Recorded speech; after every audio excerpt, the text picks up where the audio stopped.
Tetap ngomong Bapak. Puji Tuhan, malam hari ini walaupun beberapa yang hadir, biarlah kita semua malam hari ini tetap konsentrasi mencari Tuhan. Walaupun sedikit yang hadir, kita tetap tahu bahwa ibadah kita ini yang kita lakukan sebulan sekali adalah ibadah yang harusnya menjadi konsen buat setiap kita. Tetaplah saat ini Bapak Ibu yang hadir untuk tetap hadir di ibadah-ibadah berikutnya.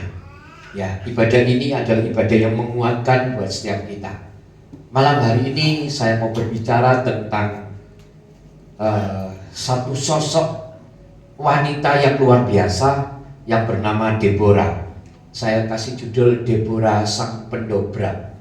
Ini saya dapatkan, ya, saya mau berbicara kepada Bapak Ibu tentang pribadi yang dahsyat dan sangat berpengaruh yang ada pada saat bangsa Israel pada saat itu, ya. Sosok ini adalah sosok seorang wanita yang bernama Deborah.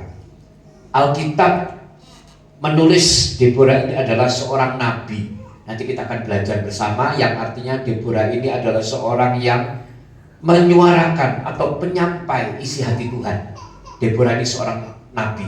Tapi ada satu lagi, Deborah juga adalah seorang hakim daripada bangsa Israel pada waktu itu. Setelah saya pelajari, ternyata hakim wanita dari bangsa Israel cuma satu, yaitu Deborah ini. Nah, saudara bisa bayangkan bagaimana Deborah ini adalah pemimpin rohani dan juga pemimpin sosial yang sangat-sangat berpengaruh pada zaman itu. Dan kita tahu pada zaman itu sebetulnya gak gampang untuk bisa menjadi seorang nabi dan seorang hakim dari satu bangsa Israel. Tetapi ternyata Tuhan memilih Deborah untuk menjadi seorang nabi sekaligus sebagai seorang hakim bagi Israel. Artinya Deborah ini adalah sebagai pemimpin rohani dan juga pemimpin sosial. Karena zaman dahulu hakim itu menangani soal sosial dan juga soal rohani. Ini kita akan pelajari pada malam hari ini. Ya, kita sama-sama membuka di dalam Hakim-Hakim 4 ayat 5. Ya, ini sosok Deborah yang saya coba reka-reka seperti apa. Mungkin ya nggak seperti ini, tapi saya percaya ini ya sebagai gambaran saja buat Bapak Ibu supaya bisa mengerti. Ya, Hakim-Hakim 4 ayat 4 berkata begini. Pada waktu itu Deborah, seorang nabiah, istri Lapidot, memerintah sebagai hakim atas orang Israel. Nah, ayat ini membuktikan, ya, siapa sebenarnya Deborah. Tadi saya katakan kalau Deborah ini adalah seorang nabi, berarti benar. Dan ini ditulis di dalam Hakim-Hakim 4 ayat yang keempat, bahwa Deborah adalah seorang nabiah dan juga seorang hakim, dikatakan di sini, atas orang Israel. Seorang perempuan yang dipakai Tuhan dengan begitu dahsyat. Bapak Ibu bisa bayangkan seorang wanita, tetapi dipakai Tuhan dengan luar biasa. Dia menjadi seorang nabi sekaligus juga sebagai hakim bagi bangsa Israel. Deborah ini adalah salah satu, sekali lagi saya katakan, satu-satunya hakim wanita pada zaman bangsa Israel kala saat itu. Ini satu-satunya seorang perempuan yang dipakai Tuhan dengan luar biasa. Seorang nabi juga seorang hakim. Ternyata bukan cuma dahsyat kalau kita pelajari karena Deborah perempuan, tetapi saya percaya jika ditulis di Alkitab ini ternyata ini pasti ada satu maksud yang luar biasa juga dari Tuhan, supaya kita bisa mengingat apa yang pernah dilakukan oleh Deborah, di mana dia sampai diakui, ditulis di Alkitab. Ya, ini harus kita mengerti sebagai orang-orang percaya. Karena kebetulan kita semua di sini ada ibadah wanita, maka saya tampilkan ini, Bapak Ibu. Nah, sekali lagi Deborah ini melakukan pekerjaan yang sangat dahsyat. Sekali lagi saya katakan, sangat dahsyat dan sangat luar biasa. Makanya Alkitab mencatat ini, ya.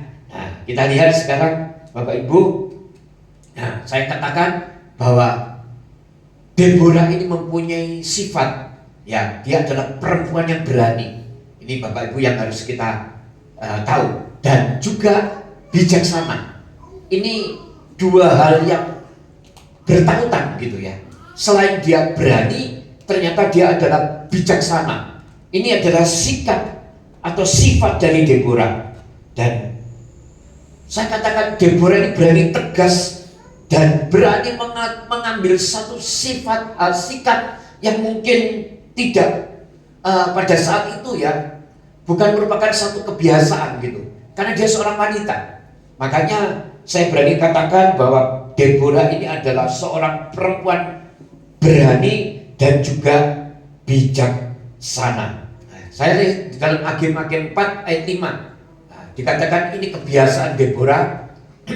Ia biasa duduk di bawah pohon korma.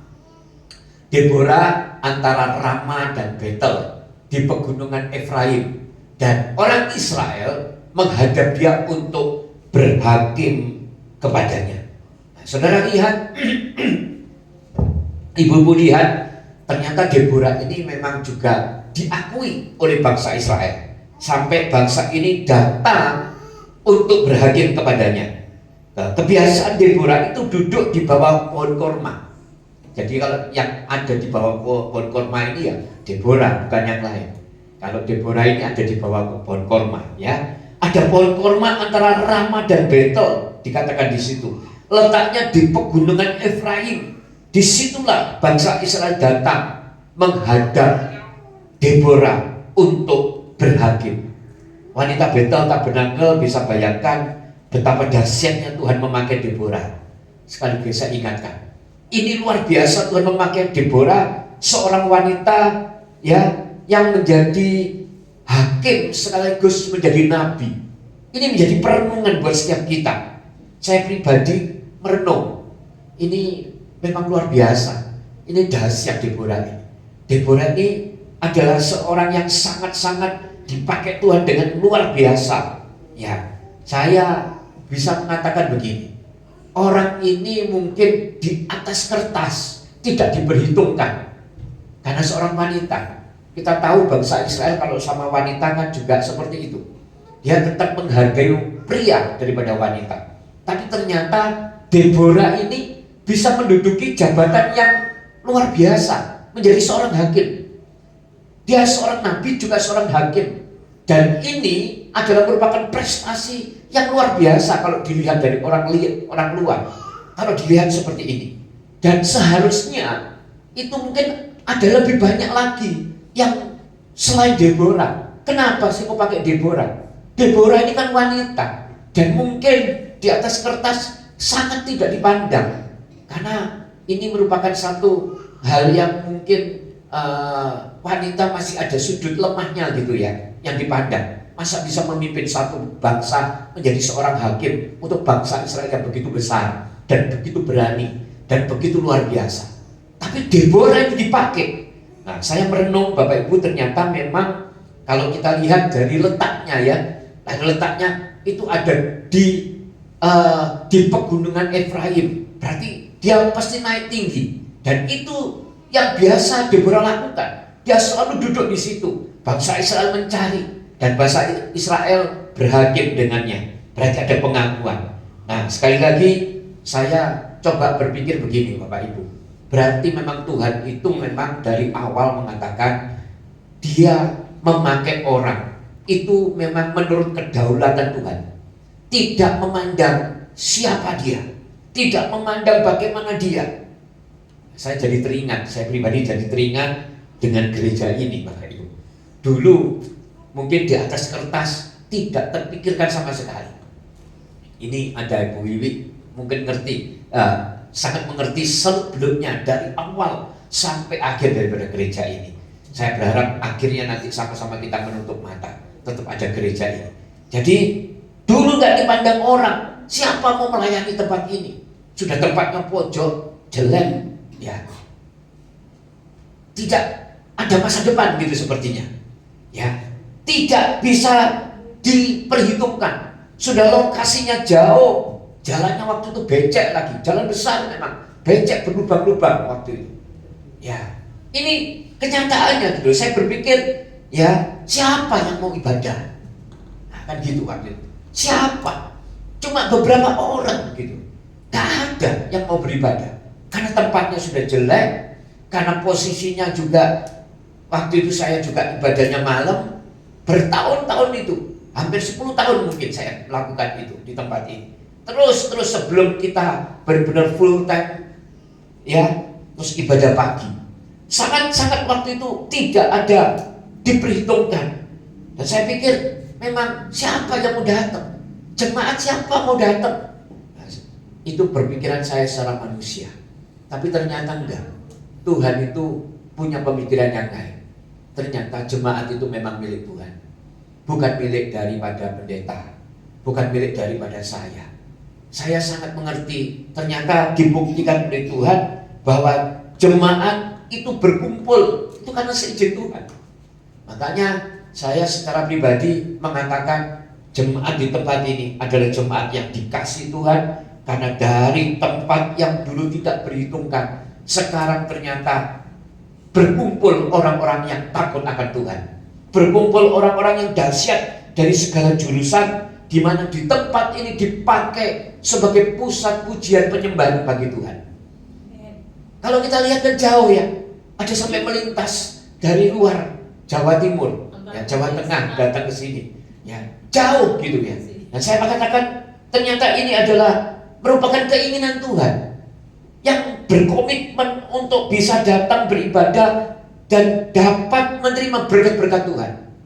Makanya jemaat di tempat ini saya percaya ada semua karena Tuhan. Saya nggak perlu istilahnya itu mengatakan bahwa jemaat ini adalah jemaat yang memang harus dijaga dengan doa. Itu yang bisa saya lakukan. Dengan doa supaya apa? Supaya tetap ada dalam satu kesatuan yang utuh, yaitu di dalam keluarga Allah.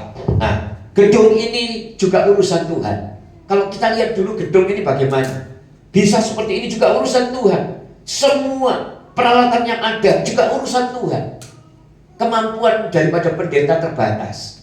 Pendeta gak punya uang. Yang punya uang Tuhan. Semua dikompliti oleh Tuhan. Semua dibuat ya komplit oleh Tuhan. Ini semua Tuhan.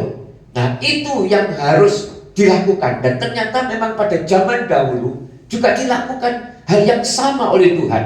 Ya, semua itu memang urusan Tuhan. Termasuk pemilihan daripada Deborah. Deborah ini dipilih oleh Tuhan untuk menjadi nabi sekaligus hakim. Ya, yang artinya itu sepertinya Tuhan mengatakan begini, semua itu urusanku. Ketika aku memilih kamu, semua itu urusanku. Semua itu tanggung jawabku. Semua yang kamu hadapi itu juga itu aku yang menghadapi. Sepertinya begitu kalau Tuhan mengatakan. Deborah pun begitu. Secara manusia dia pasti akan mengalami banyak tantangan. Saudara tahu bangsa Israel, ya, dari awal bangsa yang tegar tengkuk, gak gampang percaya. Orang ngomong bangsa Israel gak gampang percaya, gak gampang menurut kata-kata daripada orang. Seorang nabi pun bisa dibantah. Nah, ini wanita dijadikan Tuhan sebagai nabi, dijadikan Tuhan sebagai hakim. Saudara bisa bayangkan, hebat ini Deborah, hebat. Ini luar biasa. Nah, makanya saya percaya semua yang dihadapi Deborah itu adalah urusan Tuhan.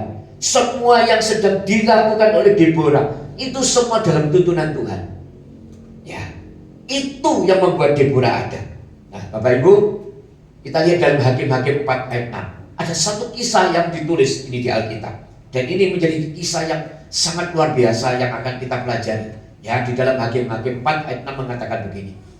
Ia menyuruh memanggil Barak bin Abinoam dari Kades di daerah Naftali.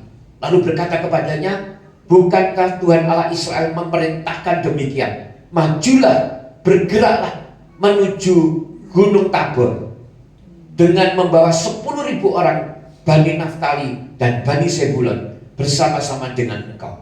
Ketika itu bangsa Israel mengalami masalah. Nabi Tuhan waktu itu Deborah, seorang nabi juga seorang hakim, memanggil panglimanya. Dia panggil seorang panglima, panglimanya bernama Barak. Dia panggil Barak, Barak datang. Nah, terus dia perintahkan sebetulnya waktu itu. Dia memerintahkan Barak untuk supaya apa? Supaya maju bergerak, maju perang ke Gunung Tabor. Deborah ini sudah menyatakan, Deborah ini sudah memberikan perintah, gitu ya. Nah, Deborah itu memberikan perintah untuk supaya Barak bergerak untuk berperang melawan Raja Kanaan. Kalau kita lihat nanti kita tahu siapa sebetulnya yang diperangi. Ini Raja Kanaan, ya, yang sudah menindas bangsa Israel waktu itu selama 20 tahun. Saudara bisa pelajari nanti. Sebetulnya Deborah ini sudah memerintahkan panglimanya. Dia perintahkan panglimanya. Ya, tahunya dari mana? Itu di dalam ayat yang dikatakan. Ia menyuruh Barak. Dia menyuruh berkata kepada Barak, ya, memerintahkan kepada Barak supaya maju bergerak untuk perang di Gunung Tabor. Dia datang, dia memanggil Barak. Nah, ini satu hal yang sangat-sangat menjadi satu hal yang sangat-sangat ditulis dengan tegas di Alkitab. Bagaimana seorang panglima yang gagah perkasa dipanggil dan diminta untuk maju berperang. Nah, kalau saya lihat pada waktu itu sekali lagi bangsa Israel sedang di dalam penindasan oleh seorang raja Kanaan. Kalau Bapak Ibu nanti baca, ini bisa tahu raja itu bernama Yabin. Dia menekan bangsa Israel dan dia punya panglima yang bernama Sisera. Nah, ini yang saudara bisa lihat. Nah, saya katakan begini, ya, di dalam Hakim-Hakim 4 ayat 1 sampai 2. Nah, tahunya bagaimana kalau bangsa Israel itu ada dalam tekanan Raja Kanaan. Ya, saya perlihatkan kepada Bapak Ibu di dalam Hakim-Hakim 4 ayat 1 sampai 2. Setelah Ehud mati, orang Israel melakukan pula apa yang jahat di mata Tuhan. Berkali-kali bangsa Israel melakukan hal ini. Ya. Ketika orang yang dihormati mati, ketika hakim yang dihormati mati, maka dia langsung melenceng. Nah, bangsa Israel itu tipe karakternya seperti ini. Ya, terus dikatakan, lalu Tuhan menyerahkan mereka ke dalam tangan Yabin. Nah, saudara, tangan Yabin, Raja Kanaan yang memerintah di Hasor. Panglima tentaranya ialah Sisera yang diam di Haroset Hagodim. Ini merupakan satu hal yang nyata yang terjadi pada bangsa Israel. Bangsa Israel sedang dalam tekanan. Dari pembacaan ini jelas, ya, bangsa Israel mengalami penindasan Raja Kanaan yang bernama Yabin dengan panglimanya bernama Sisera. Ibu-ibu, wanita hebat di tempat ini yang harus menjadi perhatian kita, kenapa bangsa Israel kok ditindas oleh kerajaan Kanaan. Kita bisa melihat ini. Ternyata bangsa Israel kembali menjadi bangsa yang melakukan apa yang jahat di mata Tuhan. Seringkali bangsa Israel mengalami hal seperti ini. Berkali-kali. Kalau kita mendengar lagu berkali-kali kau menolong, ini berkali-kali engkau berdosa. Berkali-kali. Ya. Orang Israel setelah matinya Ehud, seorang hakim sebelumnya. Ehud ini seorang hakim yang takut akan Tuhan. Bisa membawa bangsa Israel menjadi pribadi bangsa yang takut akan Tuhan. Ketika Ehud mati, orang Israel kembali lagi. Kembali ke laptop, gitu saudara. Jadi ini yang harus menjadi juga pemikiran kita, ya. Jangan sampai kita ini melakukan apa yang jahat di mata Tuhan. Ketika kita melakukan apa yang jahat di mata Tuhan, Tuhan mengatakan menyerahkan kita ke dalam tangan. Mungkin persoalan, masalah, itu dilakukan oleh Tuhan ketika kita benar-benar ternyata tidak melakukan apa yang menjadi kehendak Tuhan. Ini adalah merupakan satu hal yang ditulis di dalam Alkitab, ya. Dan kita tahu Ehud itu, saya katakan, kenapa kok saya katakan dia sebagai hakim? Kita lihat, ya, tentang Ehud. Hakim-Hakim 3 ayat yang ke-15.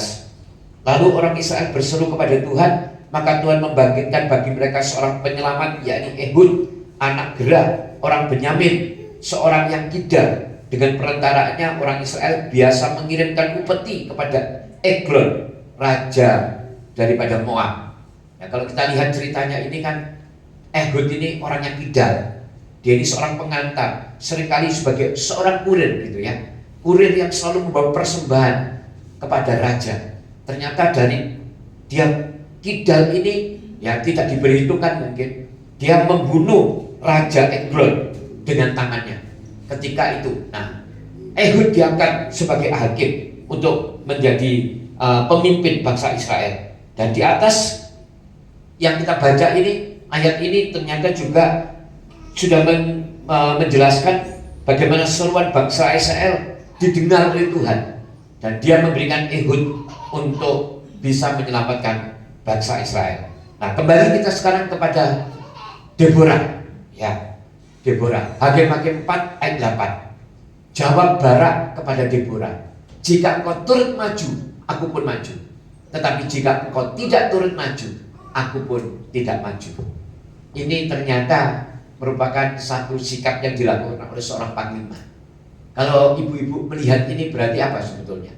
Ini kan pemberontakan kepada Deborah. Deborah sudah menyuruh panglimanya untuk maju, tapi Barak ini mengatakan beda. Nah, kalau kamu mau maju ya aku maju, ayo maju. Ini berarti sebetulnya kan mengatakan kalau kamu nyuruh aku maju, ayo kan ya maju, sama-sama maju. Kalau mati sama-sama mati, kan gitu ya. Ini dilakukan oleh seorang panglima, bayangkan. Sebetulnya kan tidak pantas ini.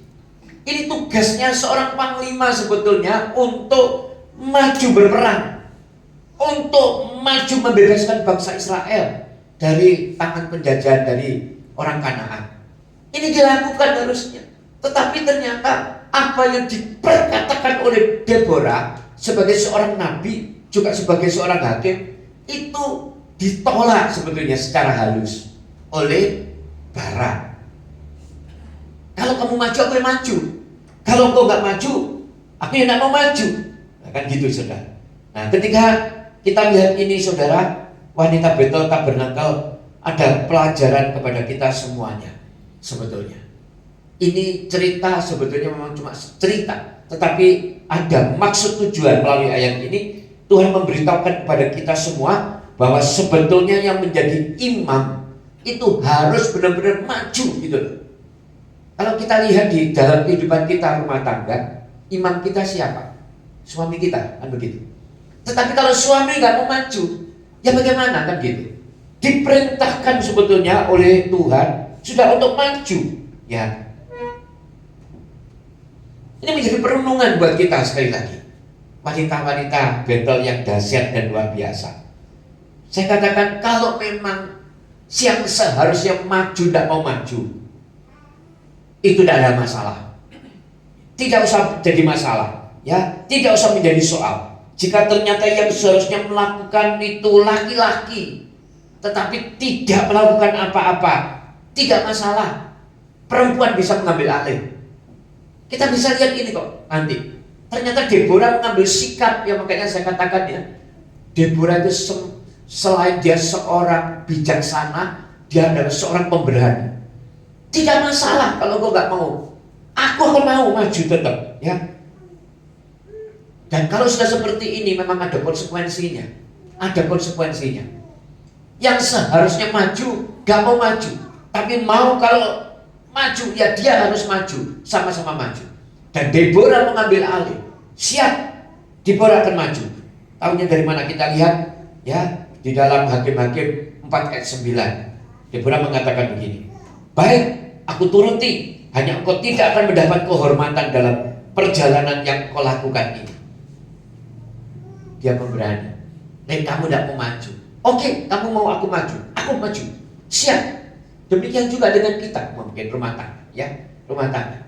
Makanya sebetulnya kita ini sebagai wanita-wanita, kita bisa mengambil alih apapun yang menjadi tugas, ya, dari seorang laki-laki mungkin.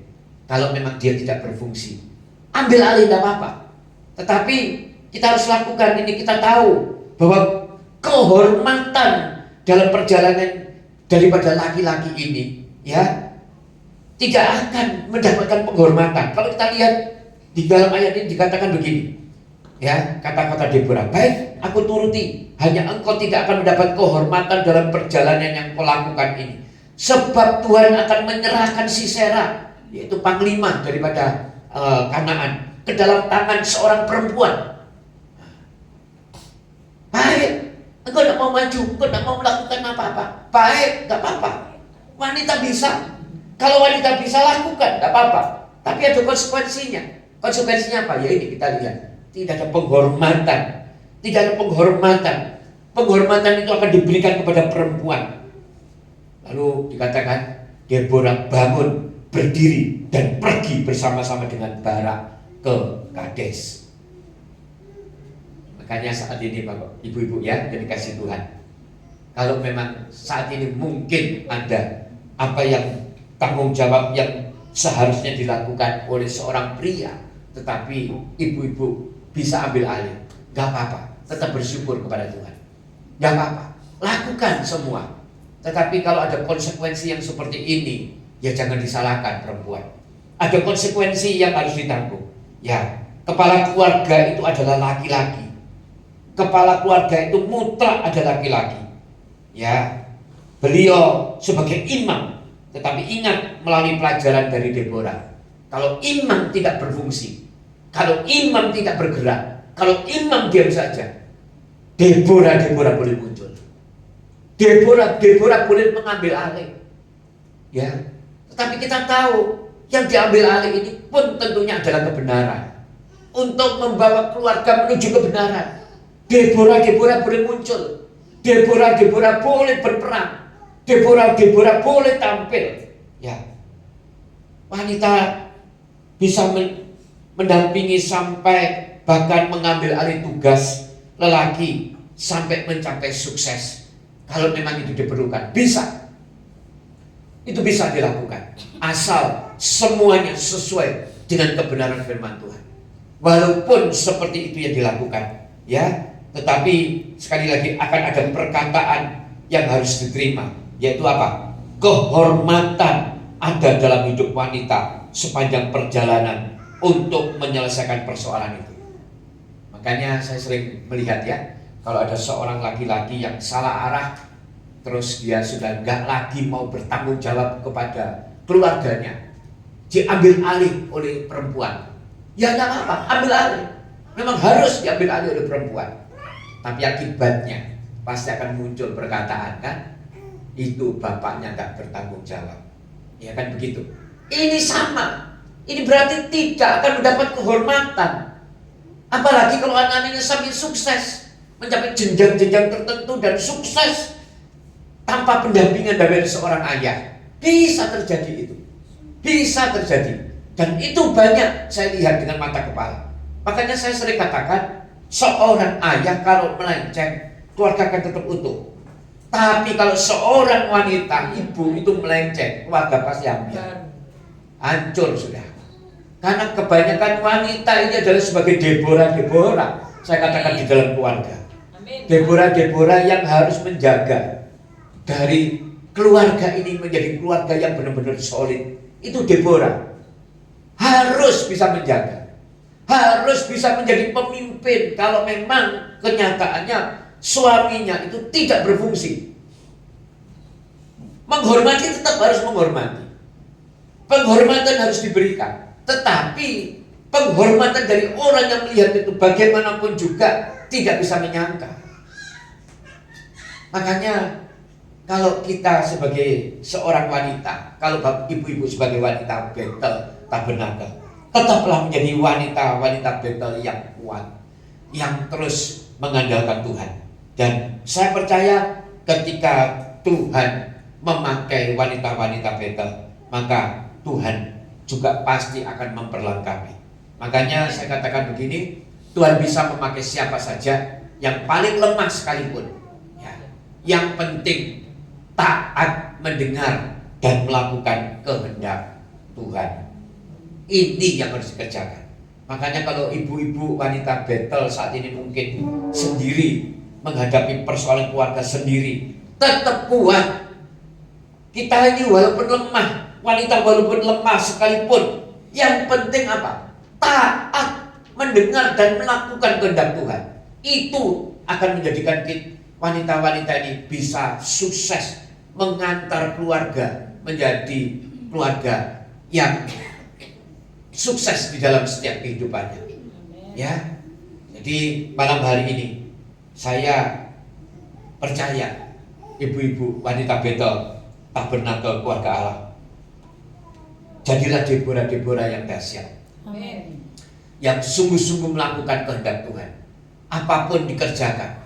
Kalau saat ini punya tugas yang seolah-olah menganggap, waduh tugas berat, kok harus seperti ini, harus seperti itu. Gak apa-apa, lakukan yang kita bisa. Lakukan. Ingat, apa yang paling lemah sekalipun, yang dianggap oleh orang paling lemah sekalipun, Tuhan bisa memakai dan menjadi pribadi-pribadi yang dahsyat ketika taat dan mendengar serta melakukan kehendak Tuhan. Jadi wanita Betel, tetaplah mencari Tuhan, tetaplah taat dan setia terus di dalam garisnya Tuhan. Kalau kita ini saat ini sedang mengalami persoalan masalah, kalau saat ini kita sedang mengalami mungkin goncangan di dalam keluarga, tetaplah ingat kita adalah Deborah-Deborah yang siap melangkah bersama dengan Tuhan, yang siap mengerjakan segala sesuatu bersama dengan Tuhan. Ya, yang penting kita tetap mau taat mendengar dan melakukan kehendak Tuhan. Ya, wanita Betel yang dikasih Tuhan, kiranya firman yang sebentar ini memberkati setiap wanita Betel Tabernakel Keluarga Allah. Tuhan Yesus memberkati kita semua.